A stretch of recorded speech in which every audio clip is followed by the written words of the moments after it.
Halo semua, apa kabarnya? Semua pasti sehat ya? Kemarin saya cerita kalau saya ngajar 6 jenis mata kuliah ya. Nah, minggu kemarin saya kaget lagi karena hampir semua kelas itu punya mahasiswa yang banyak banget. Jumlah mahasiswa satu kelas itu rata-rata 30 sampai 40 orang loh. Terus ada juga satu kelas yang jumlah mahasiswanya 70 orang. Waduh, semester ini bener-bener super sekali. Dalam 5-6 tahun terakhir saya ngajar, baru pertama kali saya alami kondisi kayak gini.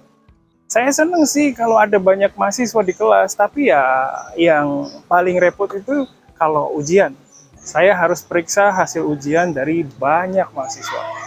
Terus kemarin-kemarin saya ada kesempatan ikut acara makan-makan dengan tamu dari Jepang. Acara makan-makannya diadain di restoran masakan Indonesia yang ada di dekat Bekasi. Restorannya ada di salah satu mall di Bekasi. Terus letaknya itu ada di lantai paling atas. Nah, waktu itu saya duduk di depan tamu orang Jepangnya dan kami banyak ngobrol. Tapi pas ngobrol dengan mereka, saya mulai sadar kalau kemampuan komunikasi bahasa Jepang saya itu menurun. Dulu waktu di Jepang, saya sering ikut nomikai. Dari nomikai saya belajar banyak. Dengan ilmu dari nomikai, saya merasa bisa ngobrol sama siapa aja. Kalau sekarang kayaknya saya udah nggak pede lagi. Terus kemarin Najmah jalan-jalan ke daerah yang namanya Ciwidey. Ciwidey ini ada di sebelah selatan kota Bandung. Dia hiking bareng sama tantenya. Tantenya ini tapi seumuran dengan Najmah, jadi hubungan mereka ya seperti teman aja. Dia pergi ke tempat yang namanya Ranca Upas. Di sana ada bumi perkemahan, penangkaran rusa, ada kafe yang estetik, dan ada jalur hiking juga. Dia dan tantenya hiking di sana terus nginep 1 malam. Saya yang di Jakarta cuma dikirimin video aja. Pemandangan di sana emang bagus banget. Saya, istri, dan bintang juga kayaknya perlu healing ke sana nih.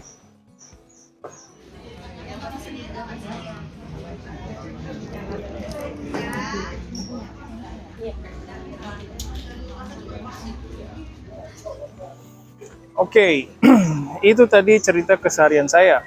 Di video kali ini saya bakal ajak kalian ke daerah Jakarta Selatan.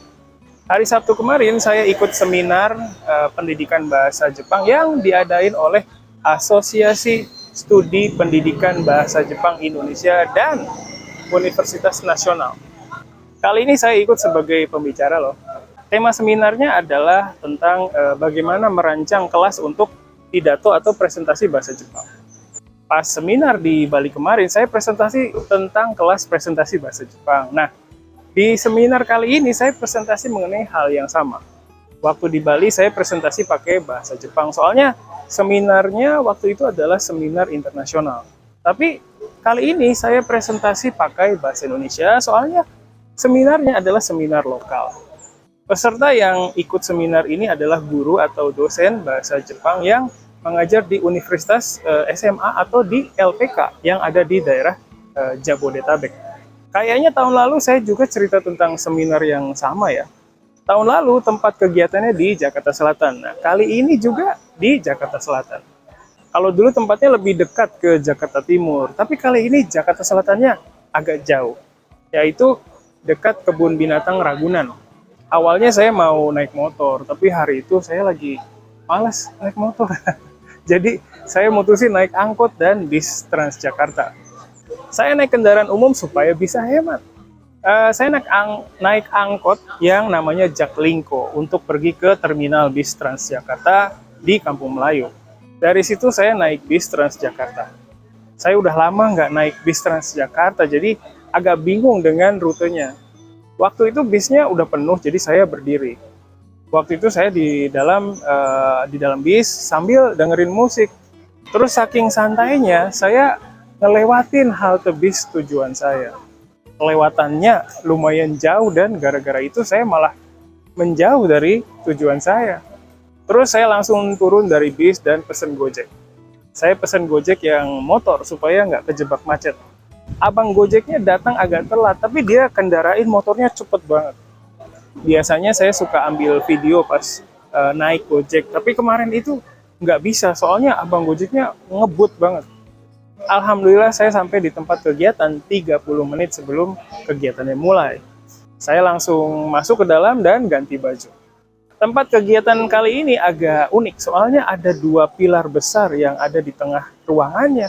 Karena ada 2 pilar besar itu, peserta yang duduk di sebelah kanan nggak bisa lihat peserta yang ada di sebelah kiri dan sebaliknya. Tapi walaupun begitu, seminar kemarin sih lancar-lancar aja. Hari itu saya jadi pembicara. Nah, kalau dari sudut pandang pembicara, layout ruangannya nggak masalah, soalnya ya kalau dari tengah, peserta di kanan dan kiri kelihatan semua. Pas baru datang di tempat kegiatan, saya terus terang gugup banget. Di sana saya ketemu kepala The Japan Foundation Jakarta dan pejabat yang lain. Terus yang hadir itu sensei-sensei senior yang berpengalaman. Saya deg-degan banget. Tapi sebelum acaranya mulai, banyak sensei yang ngajak ngobrol, jadi saya bisa sedikit santai. Sebelum saya presentasi, ada 2 presentasi yang lain. Presentasi dari sensei The Japan Foundation dan sensei dari Universitas Nasional. Isi presentasi mereka bagus semua. Saya banyak belajar dari presentasi mereka. Saya jadi agak ragu dengan isi presentasi saya sendiri. Seperti yang tadi saya ceritain, kali ini saya presentasi pakai bahasa Indonesia. インドネシア語を学ぶ最高の環境がここにある。ジャパネシアライブカレッジ。ジャパネシアライブカレッジはいつでもどこでも、そしてどんなレベルでもインドネシア語が学べるオンライン学習プラットフォーム。ライブ授業、自分のレベル、学びたい内容に沿った講師の授業に参加し放題。入門者から上級者まで、翻訳授業からフリートークまで、様々な授業が揃ってる。ライブ授業に参加できなくても、後から動画がいつでも見返せます。でも、一人じゃ不安。そんなあなたも安心。JLC では受講者同士の交流もできます。わからないことは Facebook グループでいつでも質問ができる。特集コンテンツ。多彩なコンテンツを手軽にオンラインで。リスニング。日常インドネシア語アニメーション教材。語彙、文法。あらゆる教材が使い放題。初心者でも1日3分から毎日学習ができる。上級者にも検定対策したい人にも自分に合った学習コースが組める。インドネシア人と話したい。検定に合格したい。もっとインドネシアと近づきたい。JLC はそんなあなたの願いを応援します。登録は簡単。新規登録から必要な情報を入力するだけ。いろいろ、たくさん、いつでも、どこでも。ジャパネシアライブカレッジ。